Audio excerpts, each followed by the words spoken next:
ఒరే ఇదేంద్రిదా ఆఫర్ ఇచ్చినట్టుంది నాక రే. ఆహా కెళ్ళి ఇన్ని రోజులు నువ్వు అనుకున్నాం గాయస్, ప్రోనే కెళ్ళి కూడా. అరే ఆపోజిట్లో కూడా కెళ్ళినే వచ్చింది. కెళ్ళి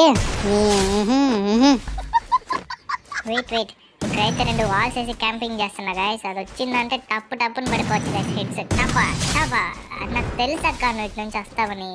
అదే మామ, వాళ్ళకి మైండ్ ఉండదు, ఎటు నుంచి అయినా వస్తారు. బక్క కనిపించానంటే దూరడమే వాళ్ళకి. ఈ రౌండ్ డబుల్ షాటర్తో మన స్టైల్లో కొడదాం గాయస్. దెబ్బకి అక్క బుర్ర పగిలిపోవాలట్నే టపీ. మామూలుగా ఉండదు మనతోటే ఛాలెంజా. ఏంది మామ, దానికి వంటబుల్ చేత కాక పీనెని తీసుకుని స్ప్రే దించి నూగుతుంది హెడ్ కట్నే. మామ నీకు స్ప్రే గానింత ఆడడం రాదని మాకు తెలుసులే, ఎందుకు నాకు కప్పిపుచ్చుకుంటున్నావు? ఏం చేస్తాం, ఫేట్ అంతే. నేను చేసుకున్న కర్మఫలం ఇవన్నీ, తప్పదు. ఫైనల్లీ అయితే మ్యాచ్ పాయింట్కి వచ్చేసాం గాయస్. కానీ గాయస్ ఇది నా రౌండ్. దీనికి వన్ టాప్ గన్ తీసి దీని తలకి మళ్ళీ బొక్క పెడతాదండి.